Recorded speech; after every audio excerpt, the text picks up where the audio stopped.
హే students, hello. Thumbnail చూశారు కదా, మరి ఇంకెందుకు లేటు వీడియోలోకి వెళ్ళిపోదామా. ఎగ్జామ్ ప్యాటర్న్ అంటే ఫిజిక్స్ పేపర్ మీకు ఎలా వస్తుందో ఆ ప్యాటర్న్ అనమాట. టోటల్ మార్క్స్ వచ్చేసి 50 మార్క్స్ ఉంటాయి. అందులో 40 మార్క్స్ థియరీ, 10 మార్క్స్ ఇంటర్నల్ అనమాట. సో క్వశ్చన్స్ ఎలా ఉంటాయంటే కాన్సెప్చువల్ క్లారిటీ వైజ్ కొన్ని, అప్లికేషన్ బేస్డ్ అండర్స్టాండింగ్ కోసం కొన్ని, అండ్ ఇంకా డయాగ్రామ్స్ అండ్ న్యూమరికల్స్ ఉంటాయి అనమాట.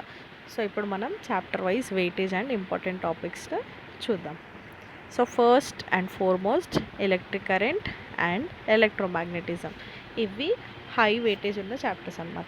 సో ఇందులో ఇంపార్టెంట్ టాపిక్స్ వచ్చేసి Ohm's law, equivalent resistant both series and parallel, Oersted's experiment, ఇదైతే most repeated question, electric motor, Fleming's left hand rule, right hand thumb rule. So ఇందులో most repeated questions వచ్చేసి state and prove Ohm's law, derive equivalent resistance in series and parallel, explain working of electric motor with diagram. Next chapter వచ్చేసి reflection and refraction plus human eye. So 3 chapters high weightage ఉన్న chapters. So ఈ three చాప్టర్స్లో important questions: Snell's law, total internal reflection, lens maker formula, ray diagrams, convex lens కేసెస్లో maximum అడుగుతుంటారు, and human eye నుంచి myopia and hypermetropia, why sky is blue, why stars twinkle. So human ఐలో most మీకు short answers వచ్చే chances చాలా ఎక్కువ ఉన్నాయన్నమాట definition వైజ్లో. So ఇప్పుడు ఈ 3 చాప్టర్స్లో రిపీటెడ్ క్వశ్చన్స్ని చూద్దాం. Draw ray diagram when object is between F and 2F, explain defects of vision and correction, state Snell's law. So next chapter వచ్చేసి కార్బన్ అండ్ ఇట్ కాంపౌండ్స్, ఇది కూడా హై వెయిటేజ్ ఉన్న chapter. So ఇందులో important questions వచ్చేసి tetravalency, catenation, IUPAC naming, saponification, differences between soaps and detergents.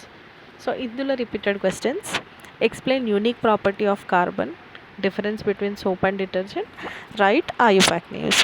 So ఇప్పుడు medium weightage chapters అనమాట, అంటే 3-4 marks ఈ చాప్టర్ నుంచి వచ్చేవి. అందులో ఫస్ట్ చాప్టర్ వచ్చేసి chemical reactions and equations. So first and foremost balancing equations, next types of reaction, next magnesium ribbon cleaning reason. So next chapter acid bases and salts. So ఇందులో రిపీటెడ్గా define pH, importance of pH, washing soda versus baking soda, అంటే difference between washing soda and baking soda. Next chapter వచ్చేసి structure of atom. So bores model, quantum numbers, aufbau principle, Pauli, Hund's rule, ఇవి చాలా important. Next periodic టేబుల్లో important questions: modern periodic law, trends law, atomic size, ionization energy, and Mendeleev versus modern టేబుల్కి differences అనమాట. Next chapter metallurgy.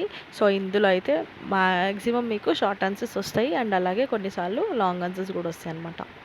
So ఇది మీకు definition based. ఇందులో important topics వచ్చేసి roasting, calcination, reduction, alloys, froth floating, magnetic separation. So maximum froth floating and magnetic separation అనేది ఎక్కువ repeat అవుతుంటాయి.